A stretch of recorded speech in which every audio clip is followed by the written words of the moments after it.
Today we're continuing our DD difficulty science playthrough where we're actually taking our time to go through everything and explain things step by step so that new players can follow along and hopefully learn some of the concepts as we go.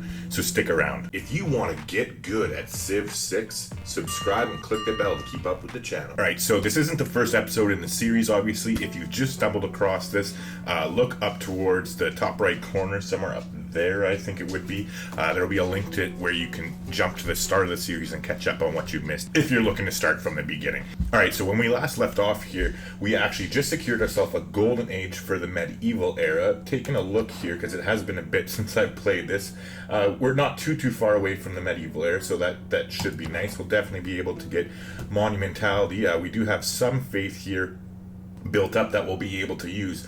On top of that, we decided to try things a little bit differently this time, and we went with the Pantheon that gives us +2 faith for every geothermal fissure, as well as every tile that has volcanic soil on it, just because we were so close to the two volcanoes here, and then there's actually more down to the south as well that will eventually be settling near. So we decided to try things a little bit differently, and hopefully these volcanoes will start spewing shit all over the place to give us some faith in the near future here. Anyways, continuing along here, we are just about done our ancestral hall, which will be nice. It'll allow us to crank out some settlers here from Europe to start getting all over the place. We're building libraries. Once we get the ancestral hall finished, it'll help us getting those settlers out so we can quickly move ahead and claim as much of this territory as we can get our hands on. As we see here, Spain's getting closer and closer to us, so we want to branch out and grab some of these nice tiles as quickly as we can. Most likely we will be entering a war with them some point sooner rather than later.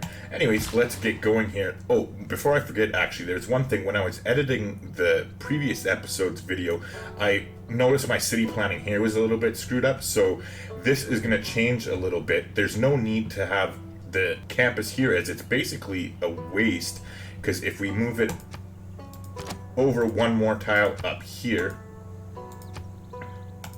and then move our city over to right here, oops, not Holy Site, city over there, it would be much better off. Now this is because our harbor will still be a +4 harbor. We were after the era score. That's part of the reason we were settling here, because the harbor doesn't need the campus since it gets +2 adjacency from the city, and then it's also next to two sea resources, which it'll get an extra adjacency bonus from each. So this will be a +4 harbor, which is that magic number you need in order to earn +3 era score when you complete it. Not to mention, moving it like this also ends up getting us a much more powerful campus in the long run, as it'll be easier to build adjacencies around it, and then it is connected to extra mountain tiles, so it'll be stronger in the short term as well. Anywho, now that we got that done, let's see here. We want to let the scout quickly heal up before, actually, we are going to let him heal up, but we'll move a tile closer to where we want to go, and then we'll get him to heal. We're almost done our library in the capital, or not the capital, but we're almost done our library there, which will be nice to get us some great scientist points going here. Also, let's take a look at the city-states, because I completely forgot. It has been a while since I played this.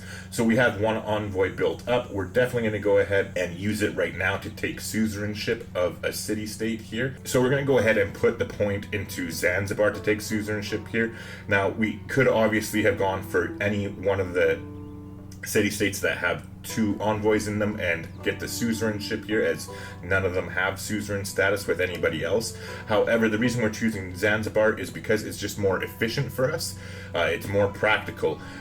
We don't have any encampments and are not planning on building any for the foreseeable future until late game anyways, but I'll get more into that when the time's appropriate.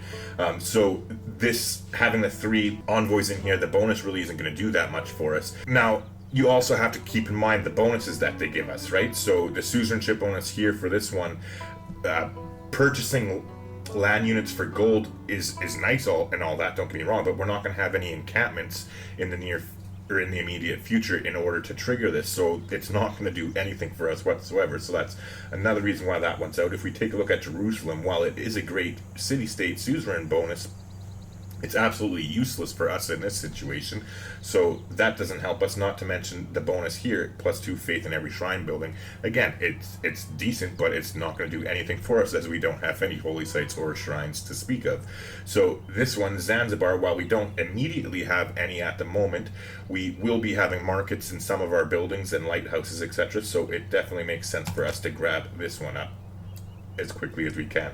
Now, the one thing too I really want to suggest for new players is to concentrate on earning your city-state quest as fast as you can. And to speak on this, I actually should have, last episode, I should have suzerained Jerusalem immediately rather than giving Zanzibar the extra envoy when I did, and that was because earning that suzerainship of Jerusalem, even though it's a shitty religious city-state that's not going to help us because we're going science, the fact is that we could have got the suzerainship of it and we would have been earning diplomatic favor that much earlier, which we could have then turned that diplomatic favor into gold. That was a huge mistake on my part, as it could have definitely helped us out, as you'll see here.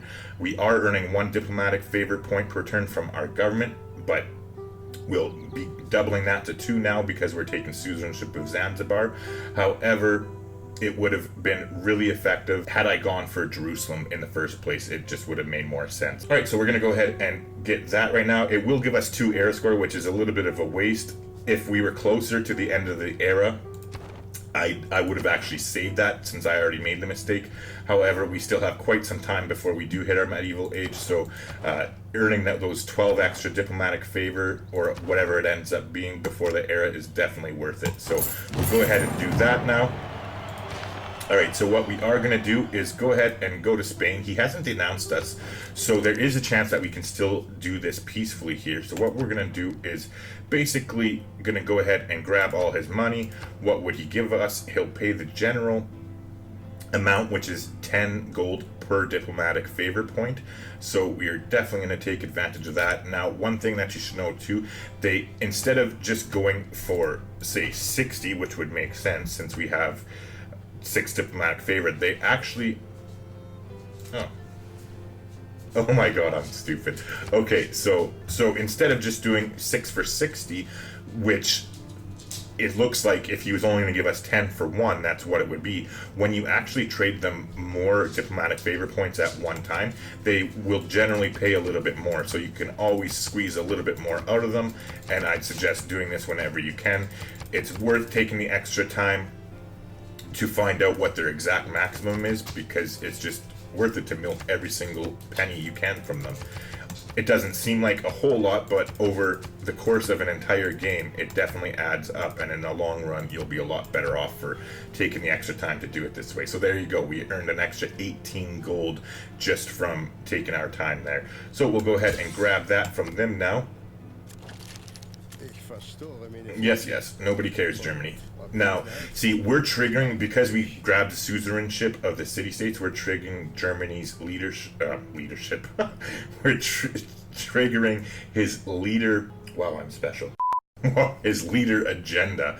Holy God, you don't even want to know how long it took me to actually think of the name for the word there. Anyways, we're triggering it, so he's getting pissy with us, but it doesn't really matter because we've already declared friendship with Germany. So another tip for new players here is once you've actually declared friends with the AIs in the game, it's basically you're home free for the rest of the game. You don't ever have to fight them if you want, as long as you pay attention, because as long as they're a declared friend, as soon as that friendship expires, like the turn it expires, if you renew it, they will automatically say yes, even if you've done things to piss them off, even if you've done things to like trigger them and whatnot, they will automatically renew it. However, if you miss out and you don't pay attention and you don't notice it on that exact turn that the friendship expires, and even the very next turn, it's going to be too late for them to automatically renew it. So if you've done things to piss them off and you don't catch it, you're going to be fucked because they won't renew the friendship.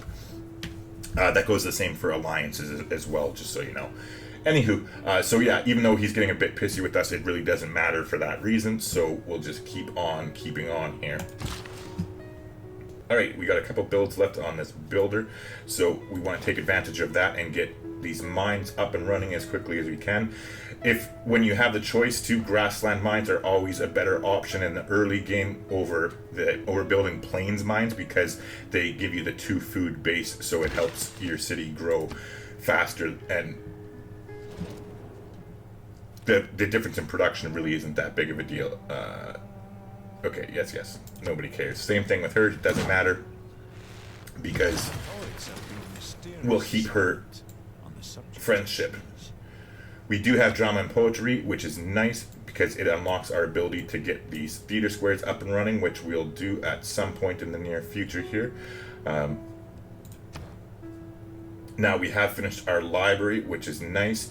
What I would like to do is grab the Oracle if we can swing it here. So I think what we're going to do is go ahead, we'll say screw our commercial hub for the time being. If we're kind of a little bit late to trying for the Oracle anyway, so we might not get it, and in that case we'll go back to our commercial hub plan there. However, I think it's definitely worth trying to take a crack at this, so we'll go ahead and drop that down over here. Now we're definitely going to want to get some builders, which will work out perfectly considering we are about to head into that golden age and we'll be able to faith buy them, and that'll go a long way towards helping us out. We'll also want to move Magnus down here eventually as well. However, he's going to be useful in the city here once we get the Ancestral Hall up online, so that we can chop out some settlers as well. So speaking of which, we want to use some of that. Oh, never mind, we still need to save up a bit more, but we'll want to use some of that gold we just got and buy ourselves another builder here fairly shortly. Now, as far as our policy cards go, we're going to want to switch those up as well here. So we're going to head into, we're actually going to go ahead and get rid of Ilkum, and we're going to throw in colonization, since we're going to be chopping for those settlers. We are still building a builder how in the city to the north there. However, at the moment we want to switch out of that. The production is more useful for us to help us build the wonder quicker, plus we want to switch into corvée here as well, and that'll just, the 15% production bonus towards the wonder is that much more helpful. It'll make our chops that more effective when we do get them down here. Alright, so we're going to continue along here, get that mine going. Now again, we will be wanting to get a little bit of a defense up, but for now we are still far enough away from Spain that I'm feeling comfortable, but that's going to be something that we have to focus on in the near future here. So let's go ahead and get this camp up online, and let's trade away that resource as quickly as we can. So let's see who has the most money for us here. So Germany has 160, and they won't even give us 100, so we'll move along. Okay, so she is interested in it. However, let's take a look and see if Philly here will give us anything better for it. And he definitely won't. Alright, so we'll go ahead and trade away that. Let's get the 105. Let's see if she'll give us any gold on top of that. She will too, maybe? Nice. 3. Fuck yeah. Alright, so there we go. As I said, you always want to milk them for everything they're worth, so there we go. We'll go ahead and do that now. Now, let's see. We don't need these copies of the luxuries this early in the game, because you don't need amenities until your cities are, it's either 3 or 4 population. I think it's 4. So really, this is our only city that needs amenities. However, it's not that big of a deal. Oh, never mind, the one up north there does too. However, it's not that big of a deal, especially in the early game here. It's definitely more beneficial to get extra money and use that to propel yourself forward as quickly as you can. So let's go ahead and try and trade these off as well here. Alright, so she's not that interested. Clearly only 3 gold per turn. Let's see if Germany's more interested, and he clearly is. So let's go ahead and try and get as much money as we can right now. He won't do 160. Let's just keep dialing it back until we find his number. Okay, 149. Okay, so it looks like 150 is the sweet spot, so we'll go ahead and do that. And now let's see if he'll also... Oh, never mind. He already has the coffee, so he won't be interested. Let's go ahead and check if Philly is still being pissy, or if it was just that one luxury he didn't care about. Oh, it might have been, because I didn't realize he had first, so that might be the case. And, you know, 3 gold per turn, it's not the best, but let's go ahead and we'll rearrange this here and see if he'll just give us as much bulk gold as we can so that we can use it right away. Now, this is beneficial for more than one reason, that being for A, it's better to get the gold up front so we can use it and put it to use as quickly as we possibly can. But then also it has the added bonus is that he's the only one that can still declare war on us. So if he does happen to get pissy with us and sneak attack us, we'll get the most out of it since we'll have already earned that gold, and he'll lose access to the luxury resource as soon as he declares war. So it's kind of the best choice for on both of those reasons. Alright, so we got rid of that crap there, which brings our gold total up to 585, which is nice. Speaking of which, I had been wanting to buy a builder, as we talked about, but we might have enough for a settler at this point, which we do, so we'll go ahead and grab that now. It's much better off to pay for the settler and get another city going as quickly as we can, rather than just have a builder, since, especially...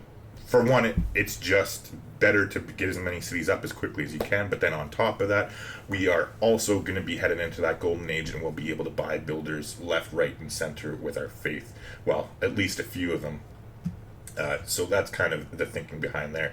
Now, as far as where we're actually going to settle next, I do want to move forward and grab as much of this territory as we can. However, I think if we move right here, that we're basically signing up for a war with Spain immediately. And considering the fact that we are still a ways away from being able to defend ourselves, I think we're better off going with the closer cities here so it's more easily defended. So we'll go ahead and head over there as quickly as we can, and we'll already have Ancestral Hall done next time, so our builder will be ready for us there as soon as possible. Now, here we are going to just wait a turn before we do the chop. We want... Oh, wait. Yeah, we're going to wait a turn before we do the chop because we want the extra... Well, we do have Magnus set up there, so we'll get the 50% extra bonus towards... of the production. Sorry, we'll get the extra 50% of production from the chop in general. We want to wait that extra turn, so we also get the plus 50% production towards settlers that Ancestral Hall gives us. And that way, the chop will just go that much farther since we'll be using it to build a settler. So we'll go ahead and skip the turn there. Alright, so speaking of which, we're going to go ahead and start on a settler immediately. Now, one thing also here that we want to do is we want to head up to our city up here. We already talked about it before in the other episodes, but we're basically going to be using this city to build our Ruhr Valley. And in case you don't know, I'll quickly bring it up here so you can have an idea as to what I'm talking about. This wonder right here is an amazing wonder when you're doing a science victory. You always want to build this in the city that obviously has as many hills or quarries on it as possible for this reason here, because it gives plus 20% production in general to the city, but then you also receive plus 1 production for each mine and quarry. And it has to be built along a river adjacent to an industrial zone district with a factory. So this is going to be our city that we're going to use to build out our space project. And considering it has all these hills, we are definitely going to be using it for our Ruhr Valley site. So before we forget, we want to go ahead and pin that down now, because I definitely don't want to screw these tiles up whatsoever. So what we are going to do is say what makes the most sense here, right here. Okay, so what we're going to do is we're going to plan this to be the industrial zone. Now, the reason we're doing this is twofold. So this by that being the industrial zone, it by default makes this the actual Ruhr Valley location. So the reason we're choosing this and not this one in particular is because we want, for one, okay, stick with me here. All right, so for one, what we're going to do, we actually want to build another wonder, and what we want to do is actually go ahead and build, oh, it has to be on flat. Oh, well, never mind, that kind of takes the wind out of my sails, because I was planning on building Apadana, as it's a really nice wonder to help get you envoys, which you turn into suzerainships, which turns into gold from selling your diplomatic favor. However, I didn't realize it had to be built on a flat land, so that kind of changes things, but actually not really. So what we will end up doing here, we're still going to place this here, and the reason for that being that we're going to go ahead and eventually switch this to an aqueduct. Where is it? An aqueduct here, and that's because aqueducts give +2 adjacency bonus to your industrial zone, so it'll be that much better. Now I'm just thinking, while we're looking down here, yeah, no, it has enough production, that'll be fine. I was just thinking maybe we should build the oracle up here, but we're going to be chopping for it and whatnot anyway, so forget I mentioned anything. Anywho, with that being said, we have some more envoys here, so let's go ahead and take a look. We're going to suzerain. It doesn't really matter which one next, considering that we already talked about it. Neither of them are going to do that much to help us. However, I did forget to take a look here at the quests. You always want to knock off these quests as soon as you can as well, because they reset each era if you manage to get them. So we'll have 3 new quests here for these 3 city-states, since we did get their quests done.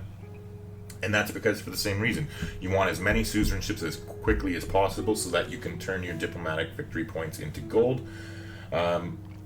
So they want a galley, which obviously isn't going to happen, and recruit a great scientist. So we're definitely not going to be able to trigger that this time in this specific era, but we'll survive. So now, with that being said, let's go ahead and just take Jerusalem here.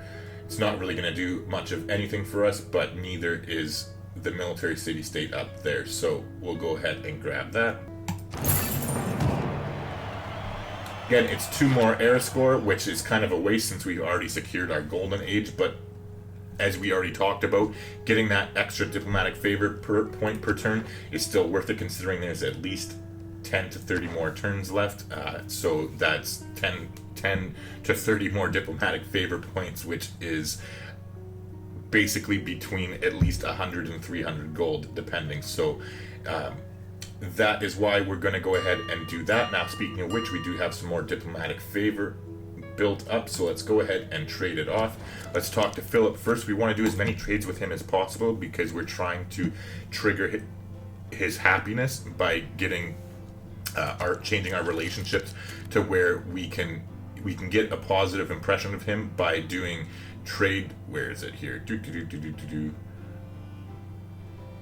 Offering a favorable trade. Yeah, right there. So that's what we're trying to do by trading with him as much as we can, especially considering that until he denounces us, he most likely will still give us 10 gold for each favor point. So there we go. Now we'll go ahead and put on Ford. Now, as we talked about, he'll give us more than 40 gold because we're trading multiple copies of diplomatic favor at the same time. And I happen to know from doing this way too much lately, I've been playing a lot of science games off screen while I practice a new strategy, which is crazy, and I'll be covering that in another video. But anywho, so I'm pretty sure he'll give us 52 gold, and that'll be the max for 4. So as you can see here, yeah, that's the most he'll give us. So we'll go ahead and accept the deal and take his money. Now, we did also earn a governor title, so since we are going to be cranking out so many settlers, we want to promote Magnus here to the provision, because that way our city's population isn't going to get decimated as we crank out the settlers here now that we have Ancestral Hall upgraded. So speaking of which, we waited the turn last time. We're going to go ahead and harvest the bananas here. That's going to grow our population, and then next turn we'll actually do the chop to get rid of the rainforest, which will help us with production. All right, so this guy has one more builder charge left in the city. Unfortunately, we don't really have anything for him to do at the moment. However, we will be wanting to chop this forest when we start, when we move Magnus over in a bit to start getting the production towards the Oracle. So let's go ahead and get him to head over there and be ready for when Magnus does get established. In the meantime, this guy has one more build left. Let's go ahead and drop a mine over here.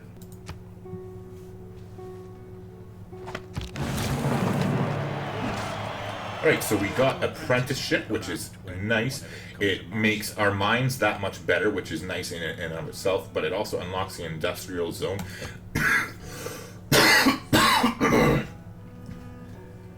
Now, normally I don't actually build my industrial zone so early. However, I'm going to test this out here because as I've been playing more and more science games in this other way, where you get ridiculous amounts of faith because you actually concentrate on a religion first in order to win science, which again I'm not going to get into it here. We'll talk about it at another time. However, I'm going to give it a shot and actually go with the industrial zone here before building other districts. It's also going to go have a nice added benefit of, since this is our city with crazy ass production, it will be able to make us take advantage of that as quickly as we can. But then also on top of that,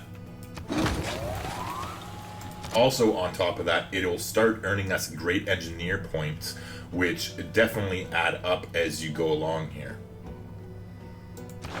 As you can see, we have a great engineer here that will grant 215 production towards wonders, so they're definitely nice to help you snipe wonders from the competition. As we go through the game here, there's a lot of wonders that can really speed up your process, and being able to secure them from the AIs when you're playing on DD definitely goes a long way towards helping you win a quicker science game. If you want to get good at Civ 6, subscribe and click the bell to keep up with the channel. Alright, so let's get him headed over there to get that mine up and running.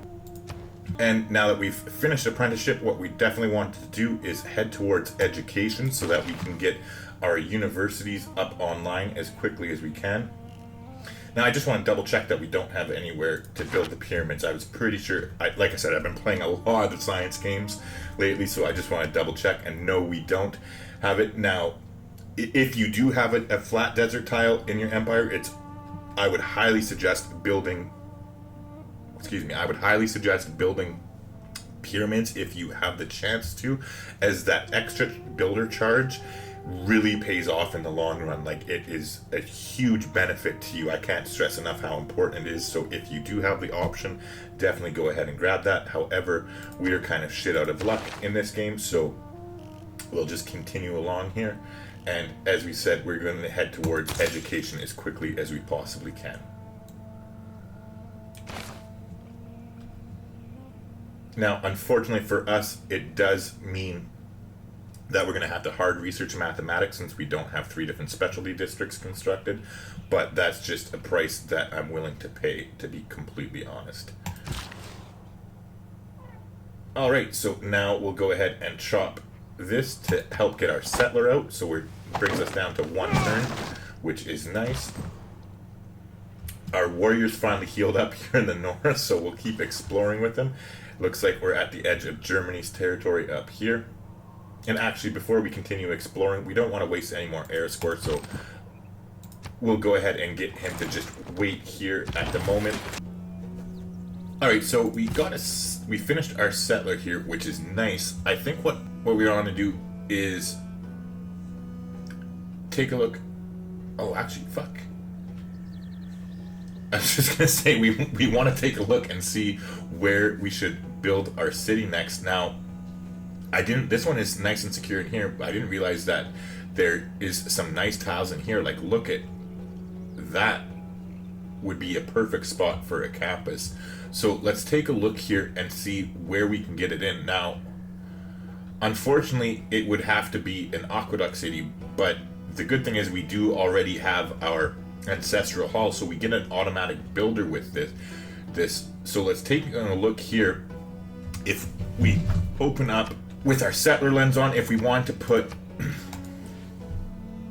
the campus here, so we need 3 tiles away. Now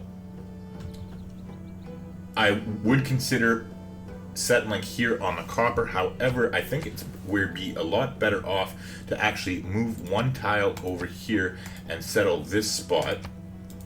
Now the reason for this decision is that we'd eventually harvest this copper and build our aqueduct here, which is fine. However, settling here would give us immediate access to the better tile, the 2-3 on the deer here. As well, we would be closer to these 2 tiles over here.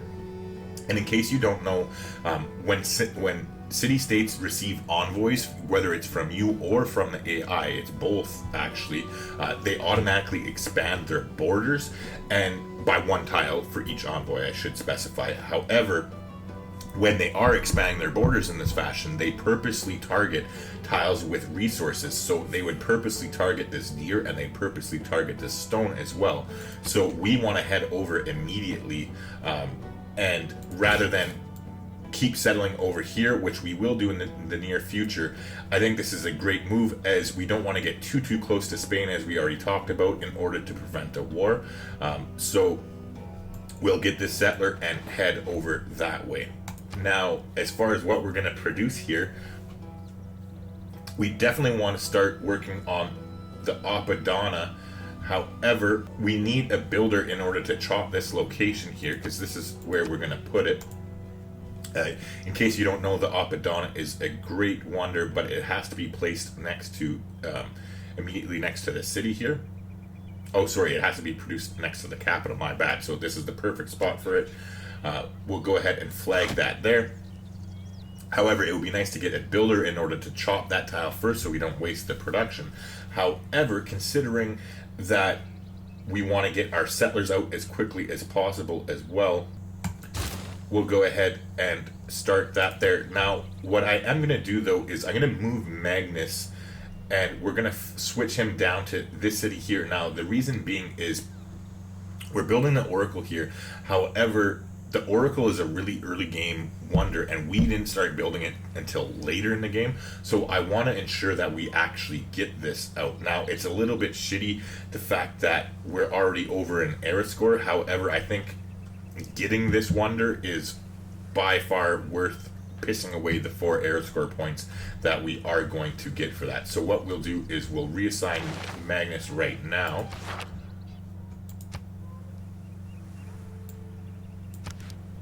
And then we're going to send this builder here like we already talked about.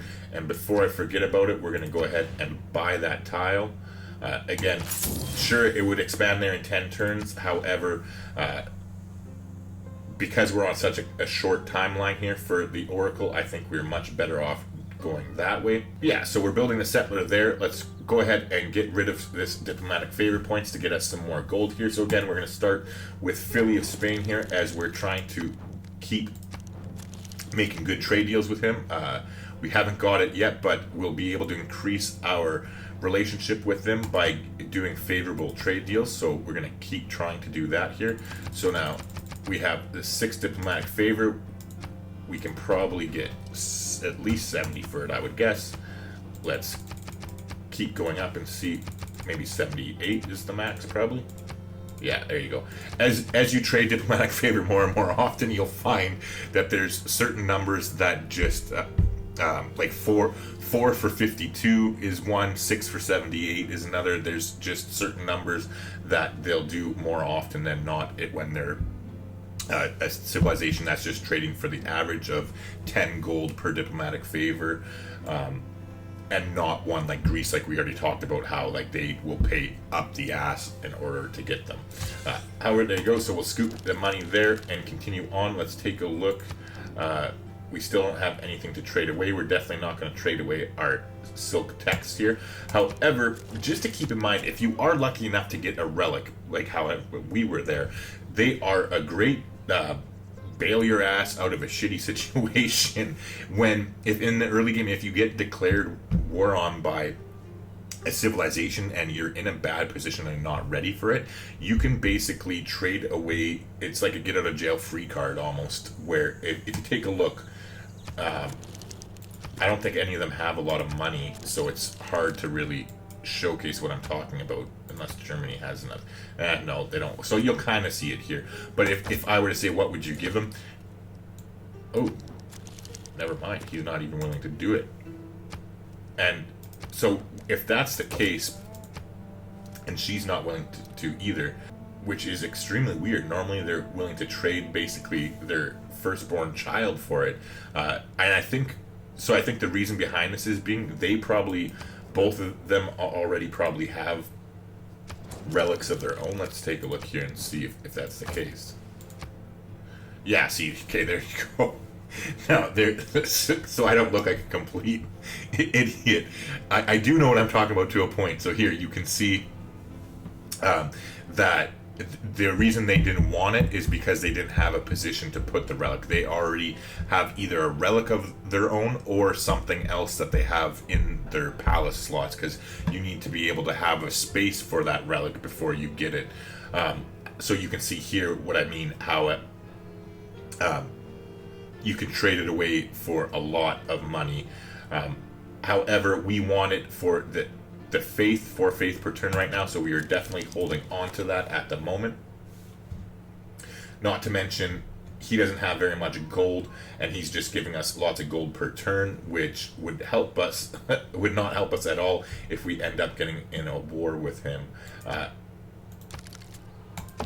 Alright, so again, we're going to go ahead and our warriors healed up here, but we're going to go ahead and put them on alert because we are getting close to our golden age here. We've already secured it, and so we don't want to get any more air score whatsoever from bumping into new civilizations or finding natural wonders and stuff like that. So here with this builder, we'll go ahead and use his last charge to get a mine going in Sorry, again, small things entertain small minds. Alright, we got 9 turns left to go. Now, alright, before I go ahead and settle this, actually, I'm not going to settle here. Now, the reason being is because I just thought about it, and I want to be able to chop this tile in order to help get the oracle completed if we need. And if we settle, actually, you know what, they have that hill there too. Let's just get the city down. I take that back. I was gonna say I want to save this forested hill to chop to help get the oracle done, but between this tile here and we could chop this one here as well, that'll be more than enough to get the completion once Magnus is settled in there. So we will just go ahead and drop the city. It makes more sense to get it down quicker. Alright, so what we're going to do here is just start work on a monument. Monuments are always nice. They help get your culture game up in the early going and expand your borders faster, which is helpful because it saves you money from having to buy tiles all the time. Speaking of buying tiles, here we go. We need to go ahead and pick this one up here because we want to drop our campus down there. So go ahead and pay for that right away and send Mr. Builderman down to go ahead and chop that for us. Meanwhile, our scouts healed up. While we don't want to incur extra air score before going into our next age, for instance, by meeting whoever that is right there, what we will do is go ahead and position ourselves to be in a spot to do that as quickly as we can once the next air starts. So we'll just head over here so we're nearby, and then we'll just wait on that hill until the era ends. Okay, so this guy's just going to go ahead and sleep because we have to wait till Magnus gets established before we do the chop. Alright, so this is going to... So he's asking us to promise not to settle near him. We're going to completely break this promise, which is probably going to spark the war with Spain. But passing up 30 diplomatic favor, there's just no way in hell I'm going to. So I will definitely keep that promise. And that's because the money that I can get for that 30 diplomatic favor is worth a war, in my opinion. So we'll definitely go ahead and do that. It's a nice little boost. Speaking of nice little boosts, so Germany also wants to give us 30 diplomatic favors. So again, we're going to take it for sure, and we'll trade that for money. Oh, I was going to say, how did we settle near them? So I guess this is where that settler we saw in the last video ended up going. So unfortunately for us, it kind of screws up our plan for our city here. But, I mean, all in all, it could have been worse. They at least settled on fresh water, so that's good. When we eventually do get the city because of loyalty, it could be a lot worse. So we'll have to rethink our strategy here for getting the 3 air score for settling this wonder, as obviously that kind of puts our plan to shit.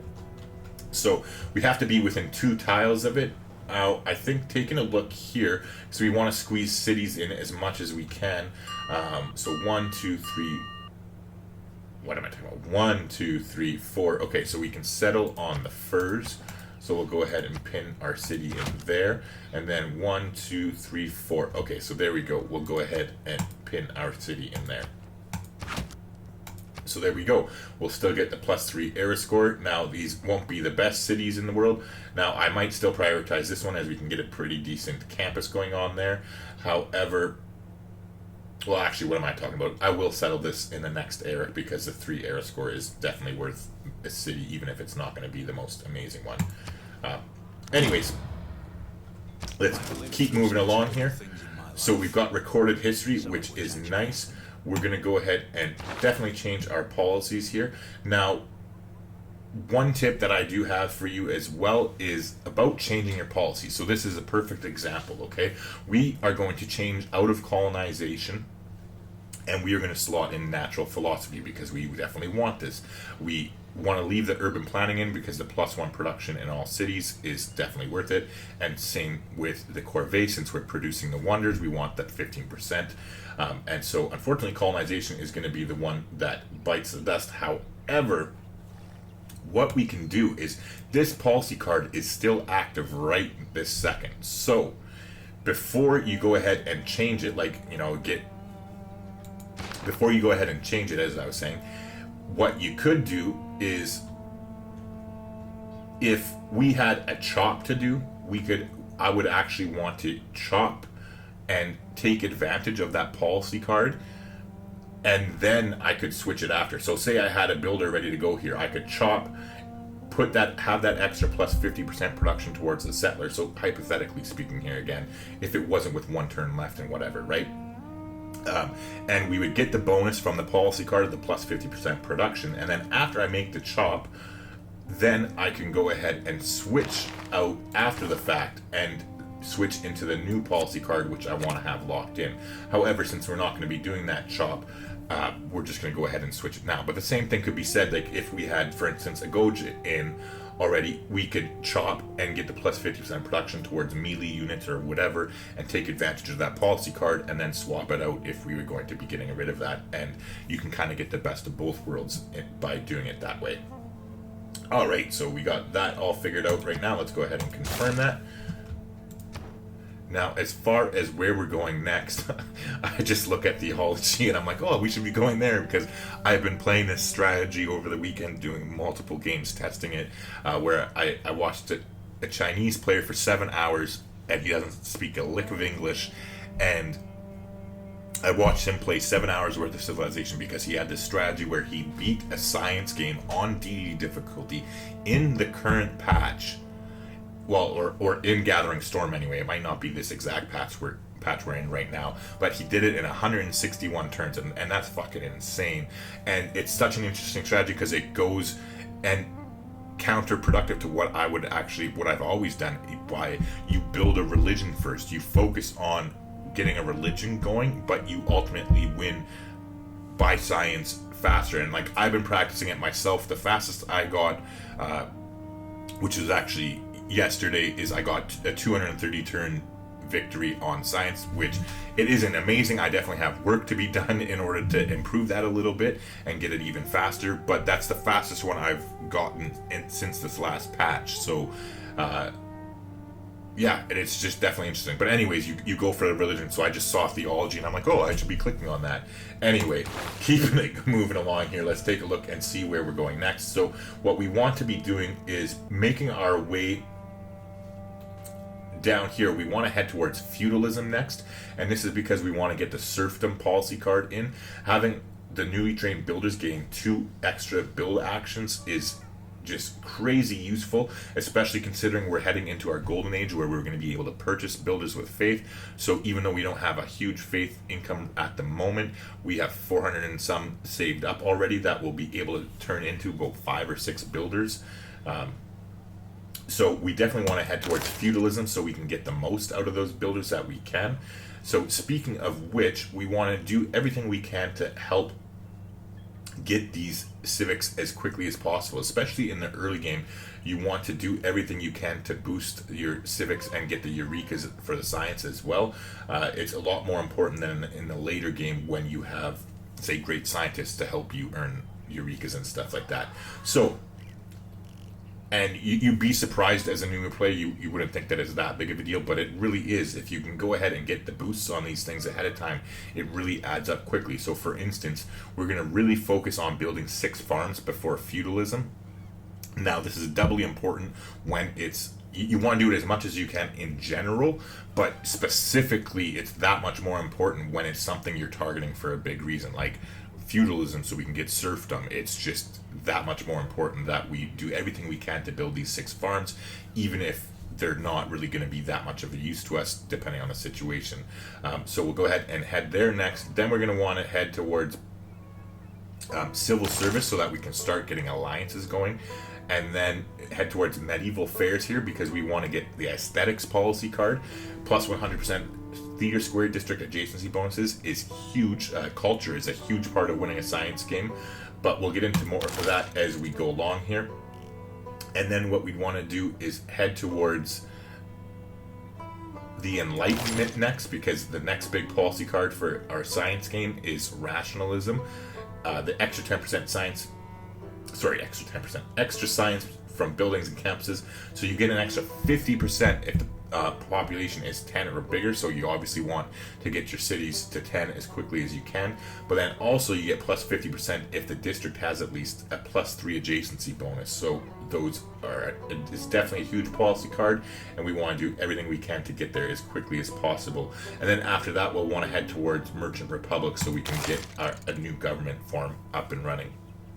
So we kind of have a plan as to where we're going and why we're going there. So with that being said, we want to focus on these things here that we can. So for instance, guilds, we want to be able to build 2 markets, which is definitely doable. Now the medieval fairs one maintain 4 trade routes. I don't know if we're going to be able to get 4 commercial hubs before we get to that one. However, it is still a ways down the road, so we might be able to do that. However, for instance, unlocking civil service here gets us an alliance, which automatically gets us the boost towards diplomatic service here.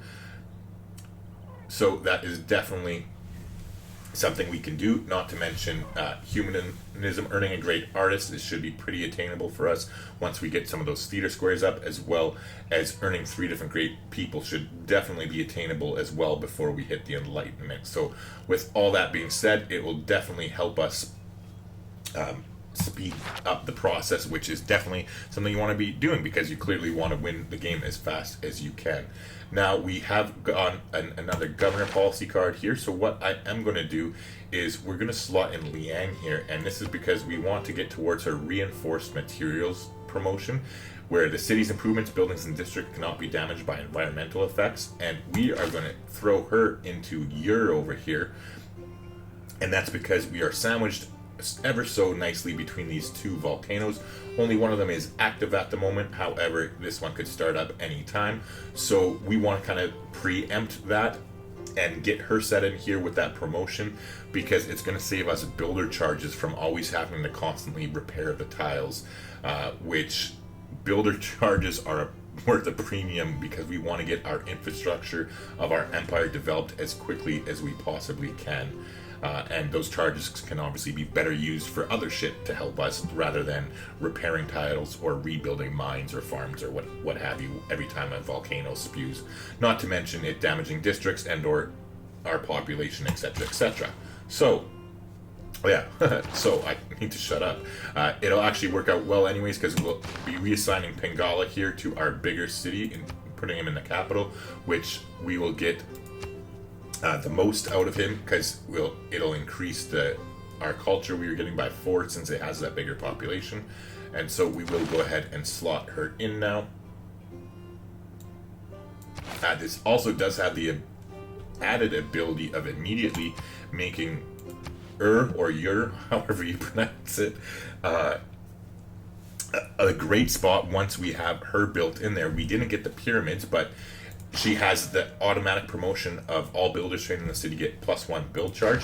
So when we do get into the next era and we're buying our builders with our faith, we're actually going to buy them in anytime that we possibly can, and just have the builders move down there, because having that extra build charge goes a long way, especially considering our builders will be able to move 2 tiles faster, because we'll have the Monumentality Golden Age dedication, which we'll see here coming up. Anywho, our builder here is ready to go ahead and chop that out. So we have a spot for the science, so we have a spot for the campus.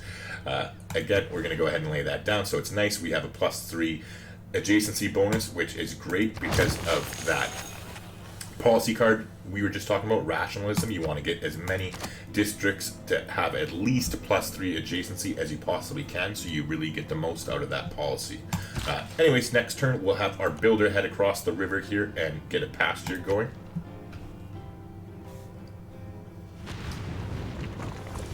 Right, so there we go. We have a gentle eruption, and I am happy, even though, and the reason I'm happy, just hear me out, even though it fucked up our tile here, it's not the end of the world. I'm happy because we're starting to get, the volcano is finally active now, spewing shit out, and we're finally going to get an increase in faith because of these volcanic tiles, because we chose that pantheon that I mentioned earlier, where we get +2 faith from every one. So we're definitely going to go ahead here. We have all that's diplomatic favor, so let's put it to good use. We'll go ahead and get 330. Nice. We're gonna go ahead and grab all of Philly's money over here. So 330. Let's try 30 to start with, and he'll do that. So let's try it and squeeze it back, and he will take that too. So nice. He's actually, I guess, getting a lot more friendly with us. So it's a combination of things. So hold on here. He's getting more friendly with us in general, which he offers more favorable deals. But then also, a lot of times when you get closer to the medieval age, they will start paying you more. By they, I mean like civilizations will start paying you more for your diplomatic favor, because it's actually useful then. Because if you don't know, when you hit the medieval age, that's when the World Congress starts. So they can actually start using those diplomatic favor points to do things, and so they prioritize them more.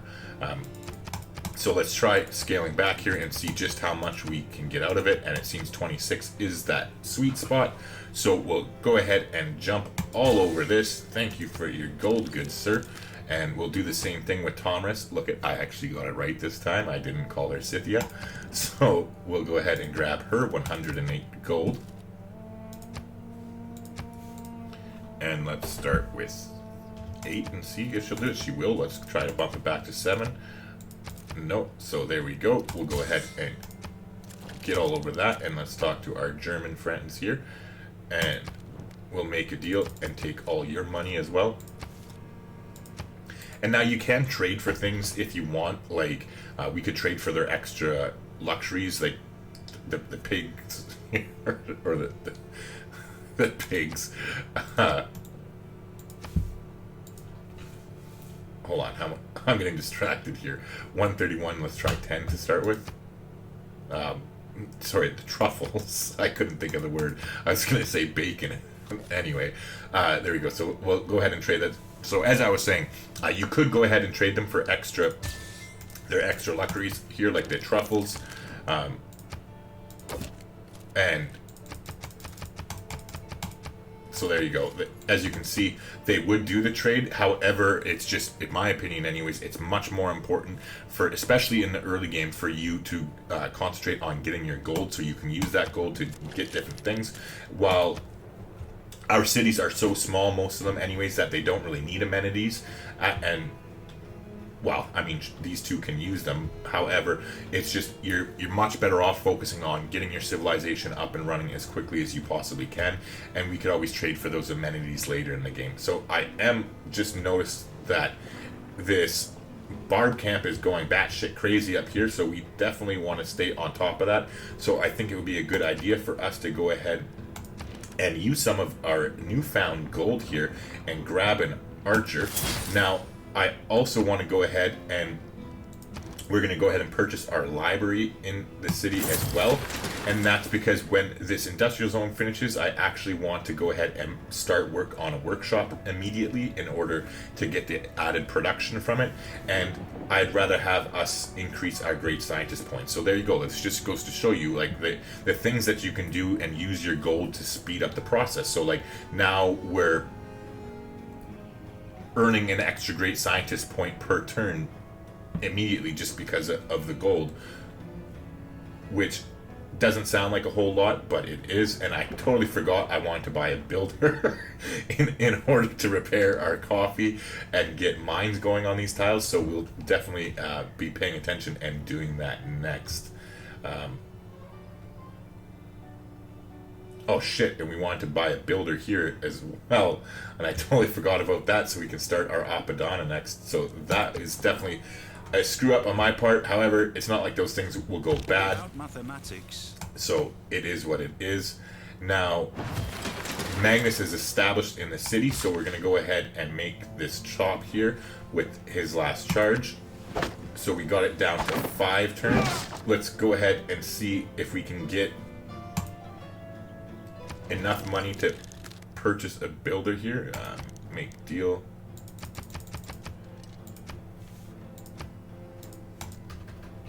$89, so let's try 5. No. 6. No. And 7. Okay, so as you can see here, he now has diplomatic favor that he can use for the upcoming thing. So he's back down to just valuing the diplomatic favor for his normal 10 gold per turn. So, anyways, we'll go ahead and throw in the 7 there. Now, let's go ahead and see if we can get enough for this builder, shall we? It's looking like we might be shit out of luck, unfortunately. I would really like to be able to get it this turn. However, it doesn't look like that's in the cards for us this turn, unfortunately. Now, since I did mismanage the money there, what we'll do is go ahead and we'll start building a builder here in Uric to quickly chop that before we start producing it. Now this settler, what we'll do is we'll go ahead and send the settler out. We want to grab up this territory here as quickly as we can, as it will turn out to be a pretty decent city in the long run once we give it a little bit of TLC. Now that is going to bring us to the forefront of Spain and probably trigger a war with them, as we're going to be breaking a promise, and the Germans are going to be pissed as well because we'll be breaking a promise to them on top of that. However, it doesn't matter with them so much because, as we already talked about, I can keep them a friend, which means they can't declare war on us whatsoever as long as I pay attention and I renew the friendship that's the same turn that it expires. However, what we're going to do here is head to the next turn, and with any luck we'll be able to afford a builder and get the builder here and chop out the Oracle. Alright, so we've arrived alive here where we want to settle. Hopefully Zanzibar will do us a favor getting the hell off of our tile. So we move down here to just kind of give them more options to move around. Meanwhile, okay, the Germans are heading over to deal with that barbarian, so that is more than okay with me. We have more than our fair share of era score. What I am going to do though is move our archer up here just so that we're aware of what's over there in case the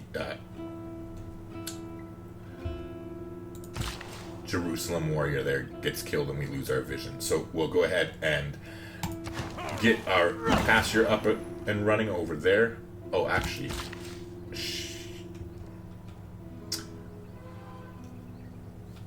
I could have sent him over to do the chop if I had been thinking. Anyways, small mistakes. You can't play perfect all the time, right? Anyways, let's go ahead and try and get enough money for our builder. Let's try 7 to start with. Not so lucky, but 8 will take it. So I think that should be enough once we get their cash here from Thomas. I said it right again. I'm on a roll now. And do 18 gold from him. Alright. Hopefully that's enough. It might not be. I'm going to cry if this gets sniped on us. Okay, so it is enough. Alright, so it's enough. So hopefully it doesn't get sniped on us because we should be able to finish it next turn with that chop. And literally you're going to see a grown man cry if it gets sniped. Alright, so now what we're going to do here with this builder's last charge is we're going to go ahead and build a farm here. Now, this is what I was talking about earlier, how I normally would save his builder charges and use them for more productive things. However, we want to get 6 farms up as quickly as we can. So for instance, one thing I'm going to do is once we get this builder out here, I'm going to buy this tile. I'm going to go build a farm on it so it counts towards that having 6 farms, and then I'm going to remove the farm and harvest the rice so that their population grows that much quicker. Because to get that boost, it's just build 6 farms. It's not like maintain 6 farms at the same time. So once you build them, you get credit. So I'll build the farm, then remove the feature, and it still counts towards earning us the serfdom, or sorry, the feudalism civic faster, which will help us get us to the serfdom policy card, which gives us our cracked out builders with the +2 charges. So anywho, we're going to go ahead and build the farm here like we already talked about. Now, unfortunately, Zanzibar's warrior moved out of the way, but they replaced it with an archer. They're being a bit of a pain in the ass, so we'll just have to skip turn, and hopefully they'll get the hell out of the way. Now, so see, she's willing to trade for her luxury. However, we want money, as we already talked about, so we'll go ahead and refuse her. So same thing, he's trying to get rid of his truffles for it, but again, we want the cash. They did finally move, which is nice. Oh, thank God. And oh, I forgot about the movement. I swear to God, if we get sniped, oh. The closer we get to it, the more scared I'm getting. Like, we're already on fucking turn 82 and it hasn't gone yet. Like, I'm lucky it hasn't gone. Like, extremely lucky. Because the Oracle's an early wonder, and normally they do build it. Alright, so they finally did get the hell off our spot, so we're going to go ahead and drop our city here next turn. Oh my God. Fingers crossed, ladies and gentlemen. Fingers crossed. Oh, thank God. Alright, we made it. Fuck yeah. Alright, so here we go. Ah, fat fingers. I sprang upon the swift ship in the form of a dolphin. Pray to me as Apollo Delphinius. Also the altar itself shall be called Delphinius and overlooked forever.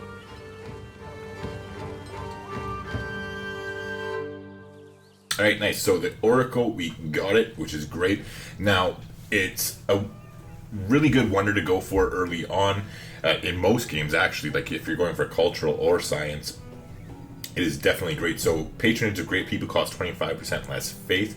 Now, obviously, we get a lot more value out of this if we had a way of generating faith, which we don't have too much faith at the moment. However, hopefully those volcanoes start spewing and shit, and there are quite a few more around our empire that we're going to have. So this might actually come in a lot useful for us later on down the road, because using faith to purchase great people is one of the things that you want to do in as much as you can in order to speed up your victory, and that's definitely a lot easier to do when it's 25% cheaper, right? Anywho, continuing along here, districts in the city provide +2 great people points of their type, so that goes for great writers, etc., etc., scientists and all that fun stuff. So at the moment we just have our campus here in to work with, but that's still now an extra +2 great scientist points per turn, which if we take a look here, let's see let's see how everybody's doing as far as earning great scientist points here. So we're at 119, we're at 6.9 per turn, which is very healthy for the early game here. Let's take a look. Spain is at 4.6, so they're at 138 right now, which is actually great because we want them to ideally get this great scientist if possible here, because he gives he gives +100 faith. This holy site's district's faith adjacency bonus provides science as well. We don't have a holy site to use this great scientist on, so he's absolutely useless for us. Oh, wait, sorry, I assumed his identity here. Let's double check. Declared by some of the greatest women. Oh, the greatest woman of her time. So see, there you go. I got it wrong. So she is a shitty great scientist for us in this particular situation. We'll go ahead and hopefully they will surpass us here. Let's try and do the math. I'm not Einstein or anything. Let's figure this out here. So 4.6 points per turn. All right, so I use a calculator off screen, and we are in luck. I was worried that we were gonna get this great scientist first, but it is fine. Spain will overtake us. It's going to take us basically 5 turns in order to get the great scientist here, but they will reach it in 3.5 something and change. So that's great. Hopefully the next scientist will have a better bonus for us to take advantage of. Now taking a look here at the rest, there's an unmet player with 2.3. Germany has 2.3. Scythia has 2.3. Okay, so they all have like 2.3, so we are doing really well. We are in first place for the great person points for the great scientist. Holy, sometimes I can't speak properly. All right, anywho, we've got the builder here, which is great. We're going to pop over and have them do the chop next turn. Now that we've gotten our use out of Magnus here and we secured the Oracle, we're going to do the shuffling once more. Now this is only temporary, as it's kind of putting Pingala on the back seat, as he's not going to be of much help for us here with the small city population. However, it's much more important to be able to chop out our settlers as fast as we can, so we want to get Magnus up there as quickly as possible. So we'll go ahead and reassign him now, reassigning him to Uric. Yes, and we'll go ahead and put Pingala 3. Oh, actually, you know what? This city's growing faster. So yeah, let's go ahead and put him in Lagash. Lagash will be at 3 before Pingala is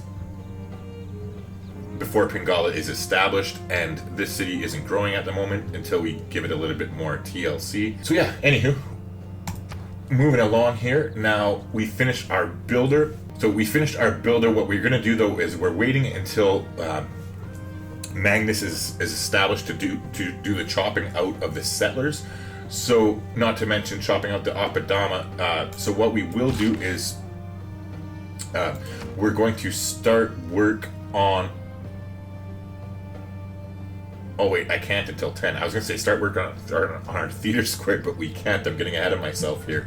Anywho, so then that kind of changes things. In the meantime, then we might as well just start working on the settler. However, next turn, once we chop that out and get some more production towards the settler, we will switch into building the Apadana. Okay, so we finished the industrial zone here. We're going to start on our workshop immediately, like we talked about before. Now, let's go ahead and get rid of some more diplomatic favor while we're at it. we'll take your 194 gold, please, sir. So it's 190. Let's try. Oops, that was fat fingers again on the keyboard. Let's try 17. Okay. Oh, I only have 16. Yeah, so there you go. So he'll accept the deal. Let's see if we'll do it for 15. Probably. Oh. So he'll do it for 15. So there we go. We'll do that, and then let's go ahead and get an extra 10 gold, shall we?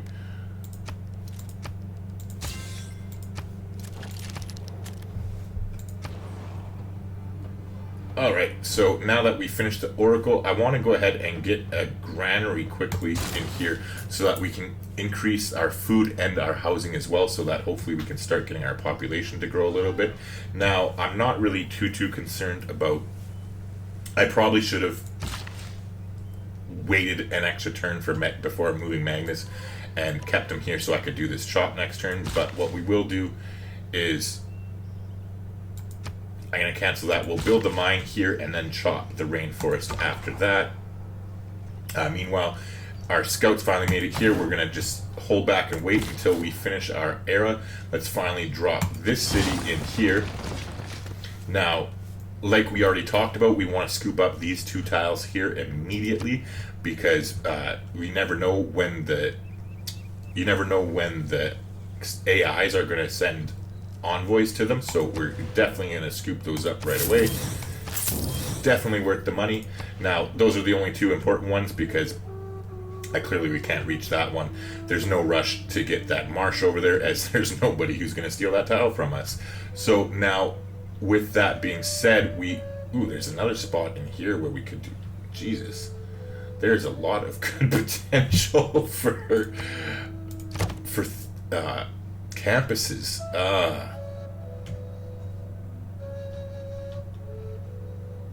You know what? Depending on whether we find better city-states, we might end up killing Zanzibar too later on. It's a shame to get rid of the diplomatic favor, but if we were to kill them, we could build a campus there. Wait, let's take a look here quickly. Yeah, because there's nothing in here. Yeah, that makes more sense to me. Yeah, I think I keep saying yeah.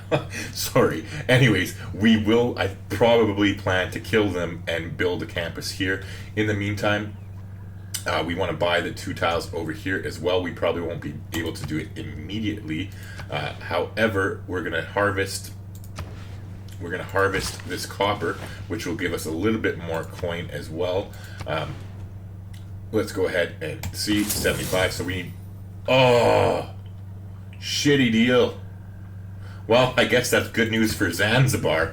Because we're not going to be killing them after all, since we are going to be buying that tile and building a campus there. So we'll definitely go ahead and grab that now, and we'll send the builder down there to chop this forest first so that we can get the campus started that much sooner. Now, in the meantime, we are going to go ahead and build... I think here we're going to prioritize start on a granary immediately because we want this population to get going. We have quite a few nice frickin' tiles here, and this can turn into a very, very useful city for us. So yeah, we'll go ahead and do that. Alright, one more turn. Oh, jeez.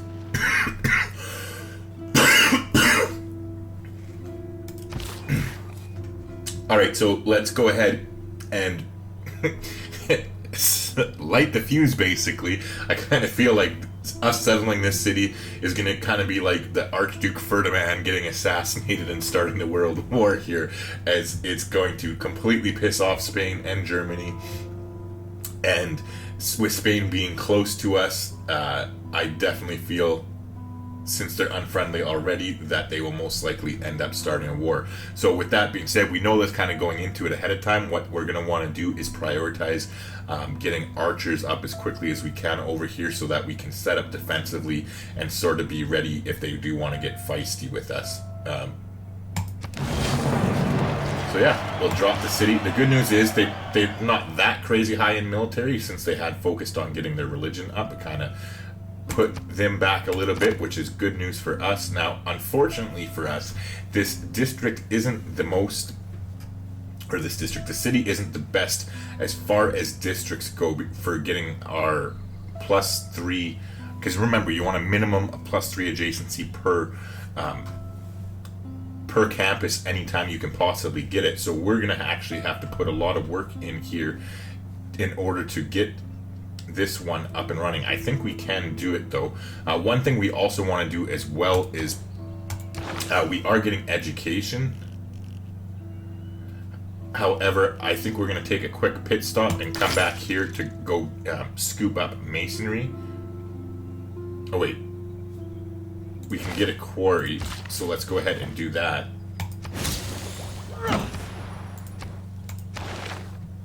How did that not help us? It was at 2 turns already. Anyways, I don't know. But we're going to take a pit stop here. Never mind. Scratch that. We're going to get education because we want to get our universities up as quickly as possible. Never mind. Jesus Christ, sorry. I'm flip-flopping here. We're going to go ahead and get masonry first because we do want to have the ancient walls up so that we're in a good position to defend ourselves against Spain if they do decide to get aggressive. However, I was going to say that we want to get education first since we won't be able to build those walls immediately anyways. However, we want to be able to get the boost towards education, which is earn a great scientist. And as we already talked about, we're going to have a ways to go because Spain is going to be grabbing Hildegard here, and we'll have to wait until the next one. So hopefully we'll be able to get that boost. I mean, if it comes down to it, I probably will hard research it, but I might wait. We'll have to kind of play it by ear. Anyway, so as far as what we're going to do here, let's take a look. As I was trying to say before I got distracted there, we are going to have to put a lot of work into getting this up to a +3 adjacent campus. So what we're going to do is start by placing it here. Now, yeah, it still makes more sense. I was thinking about whether it would make more sense to put it here because you get the +1 from the mountain. However, yeah. Anyway, so what we're gonna do, sorry, it wouldn't really be that big of a deal, and it would still take us a long time to get that. So what we'll do is we're gonna go ahead and place the campus here. Then we'll plan to put a commercial hub across the river.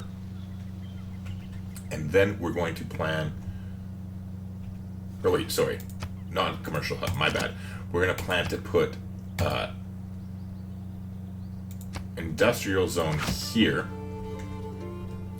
We'll plan to put an aqueduct here, which will give that industrial zone +2. Then we're also going to plan to put a dam here. Right? These are floodplains, aren't they? Yeah, that should work. Anyways, so I'm getting distracted here, my bad. Anyways, and then what we'll do is we'll build a crappy commercial hub here, or not a commercial hub, we'll go with a theater square, my bad, because the culture is more important. So, there we go. And that'll be the plan. That should, I think, bring it up to a +3. Hold on, let's see here. So it has 1, 2, 3, 4, 5. Oh, so no, it won't. We'd be one short. And then we'd have to build another district here. So there you go. We'd just plan to build a shitty commercial hub there or something. So like I said, a lot of work to get it. Unfortunately, it looks like it'll be like population 10 before it gets there. So we'll have to do everything we can to get the city growing as fast as we can so we can get that up to a +3 adjacency bonus. As I said, it's not the ideal situation here, but I did want to stake a claim and get this land as quickly as we can. Let's just double check that there's no way. I don't think there's a way we can slot a city in there, and we can't. But fortunately for us, the German city here is rebellion in 5 turns if they can't get a handle on that, and it should flip to us, I believe, as we have more pressure. But time will tell. Okay, so with that being said, what we're going to do is start our campus immediately. Now here, like I said, we're going to go ahead and chop this out, and we'll start on the Apadana now. Again, we'll worry about the settlers once we get Apadana up and running. This builder, on the other hand, now, I would normally say that sorry, I would normally say that we would get him ready to be in a good spot to do some chops in order to get this Apadana. However, we're going to send him over here and build a farm. As we talked about, we want to build these farms in order to get the boost towards feudalism so we can get the serfdom policy card slotted in as quickly as we can. So here we're going to go ahead and build a mine first before we head over there and chop. If you want to get good at Civ 6, subscribe and click the bell to keep up with the channel. Alright, there you go. So we've finally hit the medieval era and gotten our golden age, which is nice. So we're going to go ahead and pick our dedication here. Now, there is definitely the only one we're considering is monumentality. +2 movement for all builders may purchase civilian units with faith. Builders and settlers are 30% cheaper to purchase with faith and also gold. So that, like, there's not even close. It doesn't even matter. We're not even looking at the other three. This is what we're going, and there's just no dedication whatsoever that comes close to being as useful as monumentality, as long as you have some sort of faith income to make good use of it. So we'll go ahead and confirm that, but this is where we're going to leave it. I want to thank you for watching. I hope you've enjoyed the video. If you have, please leave a like down below if you haven't already, and better yet, leave a comment. I'd definitely like to hear from you, as well as it goes a long way to helping a small channel like me get found out, which obviously I can use as much help as I can get. But anywho, I'm going to shut up, and I'll just see you in the next video.